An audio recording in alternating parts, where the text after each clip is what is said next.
I'm Dr. Steve McGrath. I need to introduce myself here in front of the ABC because although I stood for election, they didn't manage to find me. And they didn't manage to find any of the other people who are putting an alternative point of view to any of the major parties either. We're paying them to cover everybody, and they are not. So, but aside from that, we're really here to celebrate Auntie's birthday, because there are many things that Auntie has done so well over the years. You know, like Landline and Macca, Conversations, Gardening Australia, Sesame Street, classical music, a whole lot of the stuff that really forms the cultural backbone of our country, and we love it. So we're here to help you celebrate your 90th birthday, Auntie. Yeah.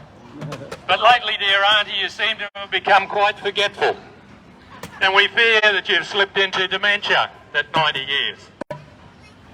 It must have been so good for your mental health when COVID came along to finally find something you could agree with the last government on. And what a meal you made of it. We were happy to swan around in that with you for a while, but then we learned from you that the manufacturers had admitted that COVID vaccines didn't stop us getting it. But you quickly forgot that and kept promoting them. Then we heard from you that they'd admitted that they didn't stop transmission. But you forgot that too and kept promoting them. Then you supported the vaccine mandates when lawyers and doctors told you not to. So where did your inclusive, egalitarian, individual, freedom-loving principles go then?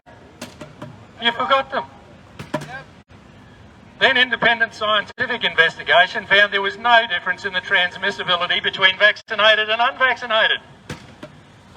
But you didn't see that, and you kept on the persecution nonetheless. Then the CDC was forced to release Pfizer's trial data that they tried to hide for 75 years, and that showed 213 deaths in their trial, 2.7%. But you didn't see that. Dear Auntie, that must have come out when you were having your afternoon nap in the nursing home. Yeah. Then, governments and companies and churches began firing thousands of staff who wouldn't participate in the experiment, saw through the brainwashing, but you didn't see all that and the suffering that caused. Where's your normally good ear for community concerns? Where did your previous self-righteous concern for the marginalised and the disadvantaged people go when you were creating a whole lot more? Auntie, you could solve the country's debilitating labour shortages overnight if you just investigated and reported the number of people that have actually been sacked and let them go back to work. You could avoid all the hot air and counterproductivity and waste of time that the proposed job summit will produce. And now we've got government data telling us from all around the world that all-cause mortality did not increase during the pandemic up to end of 2020. But it's climbed astronomically since then, and what's happened? The only thing that's changed is we've started vaccinating everybody. Experimentally, without proper full authorisation, without testing. Normally we test for 10 years and 20 years before we give it to pregnant women. What are we doing? And then we find out that the COVID vaccines have killed and maimed more than all other vaccines in history combined.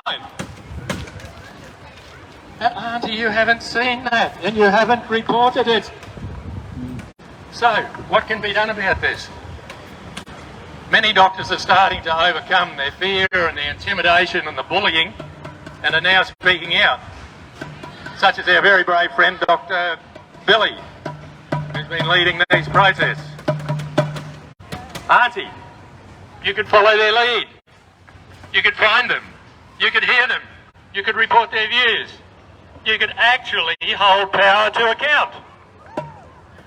What a novel idea that might be. Perhaps you also should do it too late before it's credible, becomes not credible to do so.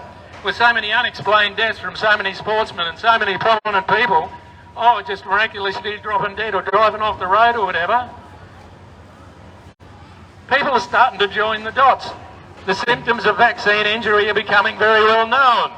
Shortness of breath, heart problems generated after the vaccines. Genocide! Yes. So there are thousands of vaccine injury and death stories that Auntie you could be finding and reporting. How come you can't find them?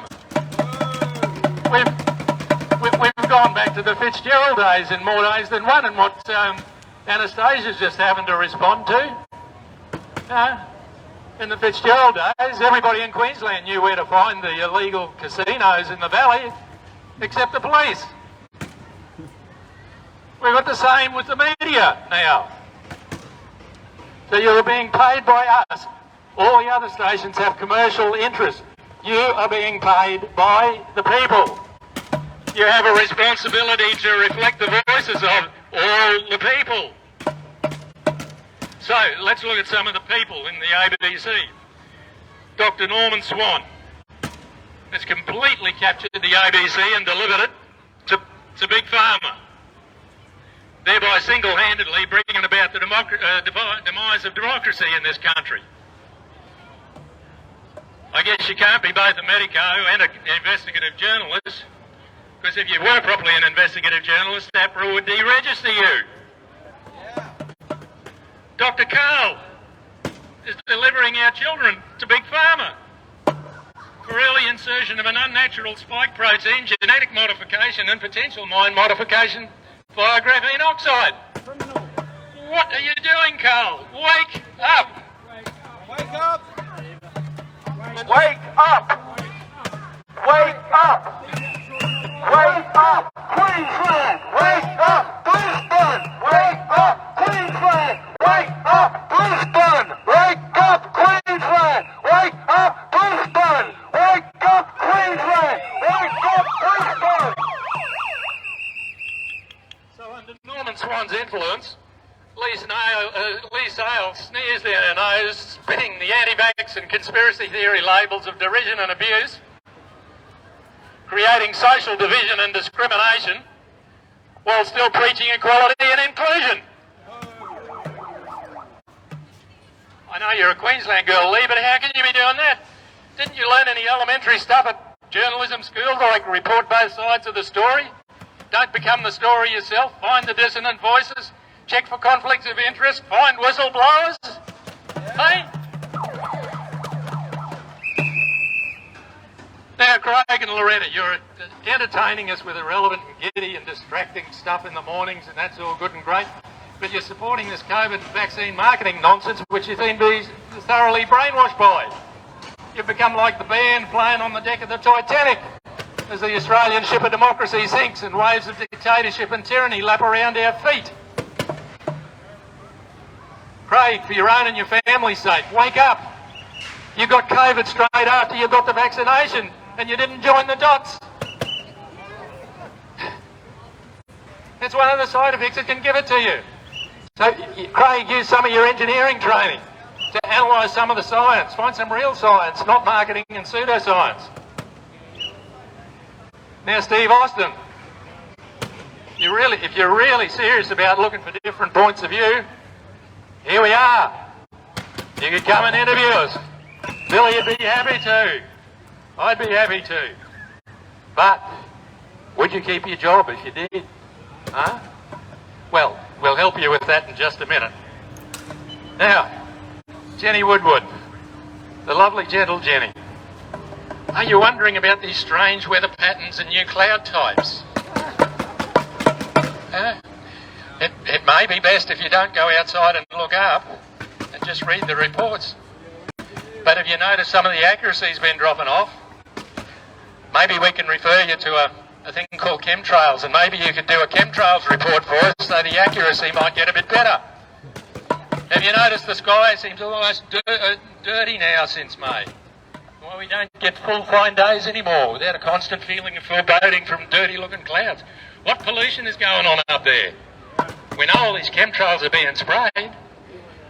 I thought this was too incredible to believe, and just a couple of weeks ago, and I started looking into it and find out We've known how to alter the weather since the Vietnam War, and the Yanks did it to lengthen the monsoon on the Viet Cong. And the US Army's got a goal of completely controlling the world's weather by 2025. So what's happening?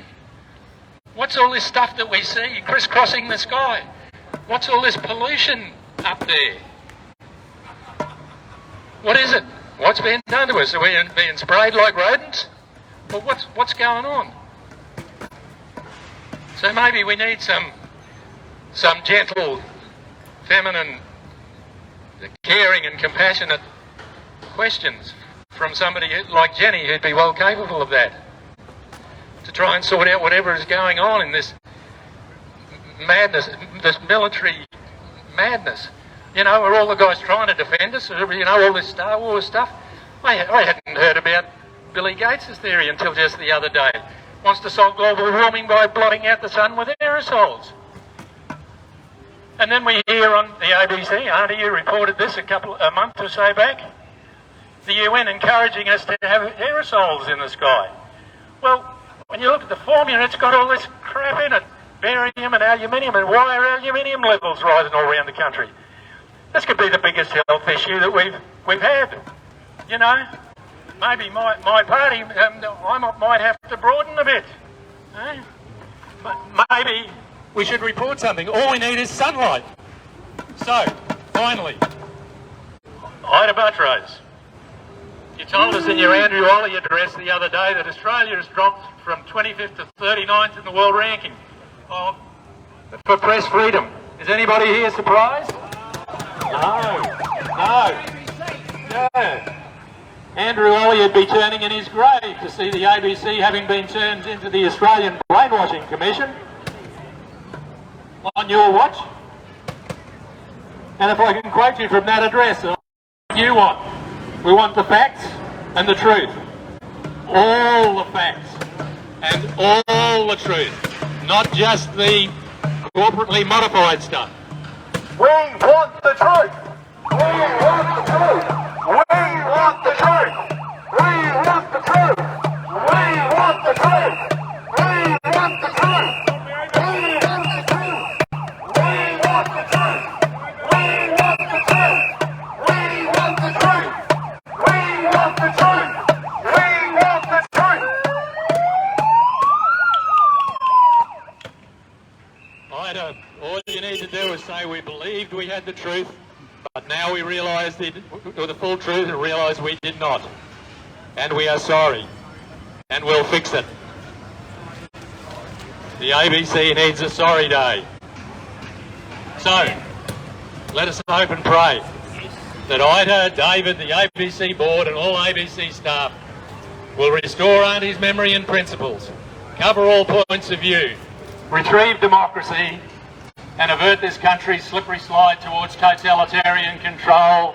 Amen. Amen. And, Auntie, you could turn the course of history for the whole world here and pivot it to a more wholesome path. I'll conclude with 3 little slogans that might help you and your internal PR and HR brainwashing departments with the internal re-education campaign that will be necessary to wake Auntie up from her vaccine-induced injury slumber. Wake up, Auntie. Stop the brainwashing. Up, Auntie. Wake up, Auntie. Wake up, Auntie. Wake up, Auntie. Wake up, Auntie. Wake up, Auntie. Wake up, Auntie. Wake up, Auntie. Wake up, Auntie. Wake up, Auntie. Wake up, Auntie. Wake up, Auntie. Stop the brainwashing and report independent science. Wake up, Auntie. Stop the brainwashing. Report independent science. This should be really helpful to you, Auntie. You should be looking for feedback. Here it is. Happy 90th birthday, Auntie. Happy birthday! Happy birthday to you! Happy